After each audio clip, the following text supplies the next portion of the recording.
Okay. Okay, the Streets, Traffic, and Restrooms Committee will be called to order. Mr. Clerk, please call the roll.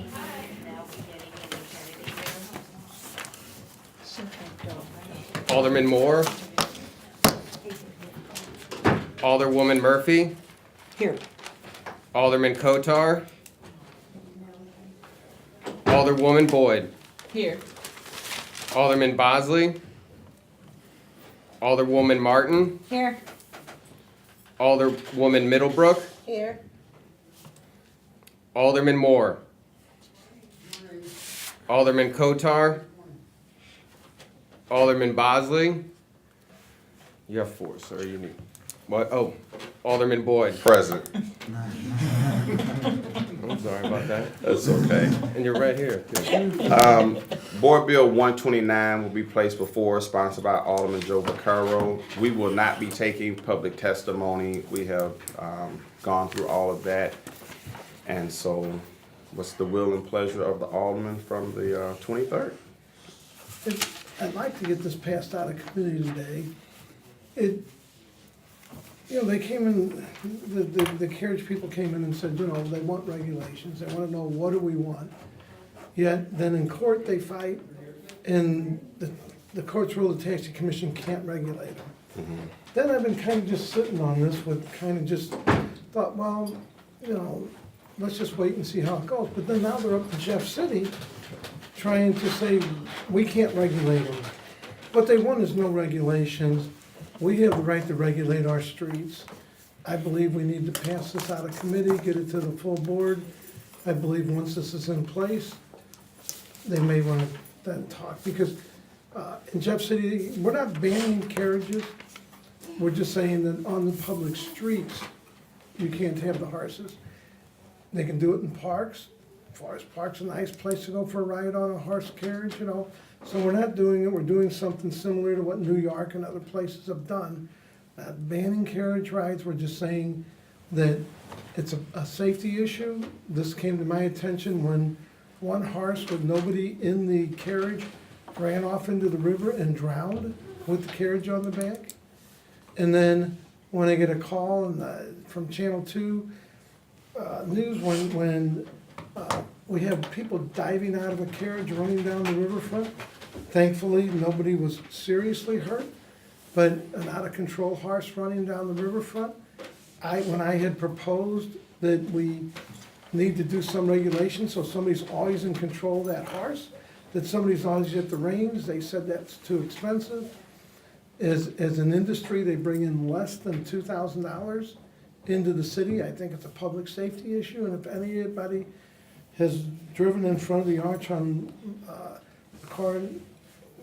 Boulevard down there, K. Sullivan Boulevard, it's, jumping in and out between these things. I believe it's a public safety issue. So I unless anyone has questions, I would just like to take a vote and move this through. Okay, we'll go around and see if anyone has questions. Alderwoman Murphy. No questions. Alderwoman Boyd. No questions. Alderwoman Martin. I have some questions. I thought we were going to, I guess more of the chair, I thought we were going to get some independent expert testimony. Yes, and for 2 months, I attempted to contact an independent veterinarian, and no one wanted to touch it. No one wanted to come and testify. We reached out to the veterinarian at, I guess, Missouri, somewhere in Columbia. I forget I think University of Missouri, Columbia, but she was not available. And so we just couldn't have anybody come before us. But that would have been something that we wanted to have, so that we have an independent person. Okay. And I don't see this as, Alderman Vaccaro, hold up. Oh, okay, that's fine. I was gonna answer it. Go ahead. I don't see it as, I think on them really hot days and really cold days, it's not good to have the horse out there. This is not about horses, it's about public safety. Okay, sure, I understand that. It has nothing to do with, it has to do with regulations, it has to do with public safety. If that horse that ran out on the riverfront would have hurt and killed somebody, we would be having a whole different discussion. This is a public safety issue. It is not about horses. I'm not banning. They can take them in the parks, but this is a public safety issue, not, because I believe the horses can probably pull a carriage, that's what they're bred for, but I see this as a public safety issue, not, you know, Okay. not about the horses. And then on the paths and trails, that doesn't include the park. Well, it does. You can go on in the parks, but you have to have permission from the parks. So if your area's, say, Forest Park, and Forest Park, for some reason feels it's unsafe to have the horses in there, I guess they can do something, but but we're not, I mean, we're not gonna take the horses down like the Katy Trail or, you know, places like that. Okay, thank you. Okay, Alderman Middlebrook? No questions. Okay. I would just have to say that I am disappointed that the industry has decided to go to Jefferson City to have legislation to take our authority away to regulate. That's pretty offensive to me. I would rather try to figure out how we can work together collaboratively. If this bill passes, it is my hope that even though there's a ban, that we can regroup and figure out how the horse-drawn carriage industry and public safety can come together and make sure that people can have an enjoyable experience, as well as pedestrians, not pedestrians, but people on the streets, cars could, you know, people feel that they're safe, that the horses will be safe from vehicular accidents, and we're doing the right thing by our constituency. So that's just my commentary. You know, Jefferson City needs to stay more and more out of local politics as far as I'm concerned. Do stuff to help us be more constructive. So with that being said, you like a vote on this? Yeah, I would like to vote up or Okay, down, so- I'd like to vote it out. I'll entertain a motion on this board bill. Second. Would you like, anyone like to make I a move motion? that we pass Board Bill 129 with a due pass recommendation. Second. Okay, it's been moved in second. Mr. Clerk, I'm sorry, call the roll, please. Alderman Moore. Alderwoman Murphy. Aye. Alderman Kotar. Alderwoman Boyd. Aye. Alderman Bosley. Alderwoman Martin. No. Alderwoman Middlebrook. Aye. Alderman Boyd. Aye. Alderman Moore. Alderman Kotar. Alderman Bosley. You have 4 aye votes and 1 no vote, Mr. Chairman. Okay, Board Bill 129 comes out of committee with a due pass recommendation. Thank you. But the committee, I want to stay for a few seconds. Just want to give you a little update on what's going on with Resolution 188. It requires no action today, so it's not on the calendar. However, I do want to share that the subpoena that was prepared, there was a little technical. It's like, okay, we didn't dot the I, maybe it looks like an L, maybe it is an I, kind of, sort of. I wanted the clerk to kind of explain a little bit the technical error, and then I want to give a little commentary behind that. Certainly. The error was that it was cited as having come from the city's charter rather than the city's code. The correct code section was cited, but it was identified as having coming from the charter. Now, my position is that this was not defective on its face. There was nothing in there that prejudiced the treasurer's ability to respond to the petition. The correct information was there as to the subject matter, date, time, and who it was directed to. And in the treasurer's office motion to quash the subpoena in order of protection, they indicated as much as that they understood this. In that motion, the judge, from what I am told, refused to even entertain it. So. Okay. So, there was a subpoena that was issued. Small technical error.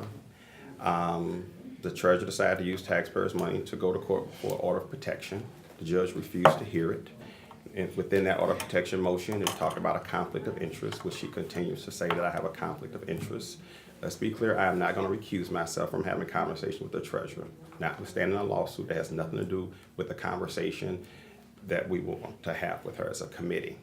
I'm very disappointed that the treasurer could have taken a more heroic path, even though we were willing to say, okay, Maybe there's a little defectiveness in the subpoena. We're not going to go through any channels of trying to legally argue that back and forth. Again, it would just be a waste of taxpayers' money. The treasurer could have come here on her own, understanding that she wants to challenge the subpoena and be open and transparent. However, what the treasurer decided to do was to spend and waste more taxpayers' dollar, because we will issue another subpoena in which she would deliver to her lawyer that she's probably paying $400, $500, $600 an hour to look at and scrutinize. What it appears is that the treasurer has something to hide. That is disappointing. That flies in the face of transparency, good government, and good policy. At some point, the treasurer is going to have to appear before this committee, period, and talk about whatever this committee wants to talk about. So again, rather than appear before this committee, she has taken the position that she doesn't want to appear before this committee, and we don't have a right to even demand that she appear before this committee. Let's be clear. Any committee of the Board of Aldermen can direct any public or elected official to appear. I've been there over almost 15 years. I've talked to people who's been within City Hall for over 40 years. No one has ever heard of an elected official being subpoenaed to appear before a committee or a public official. I think a lot has been said with that. I mean, I think it speaks to character. Again, it flies in the face of transparency. I'm very disappointed. However, we will reissue the subpoena and take it from there. But again, this is a gross waste of taxpayers' money, because understand this, there's already a lawsuit. The city councilors, the lawyers that work for the city of St. Louis, they don't bill by the hour. But Pocinelli bills by the hour. Armstrong and Teasdale bills by the hour. Thompson and Colburn bills by the hour. And I'm just bringing up names people kind of know. So lawyers outside the city of St. Louis bill by the hour. That means our taxpayer dollars are paying for this, for something that most people would just come before the committee and talk and answer questions to whatever we ask. This is just kind of crazy. You know, I'm disappointed that I had to ask for a subpoena to demand the presence of an elected official. On its face, it's outrageous. But when you're dealing with an elected official who's combative, you're forced to do whatever you can do within your means to hold people accountable. No elected official and no public official is above accountability, period. It has nothing to do with harassment. It has nothing to do with picking on somebody. It has everything to do with good policy, good governance, accountability. So it is my hope that the treasurer accepts this subpoena that's coming her way, and that next Tuesday at 9 a.m., we can have a conversation about what's going on within the Parking Commission. Anybody have any questions for me? With that, we'll consider the Streets, Refuse, and Traffic Committee adjourned. Thank you. Is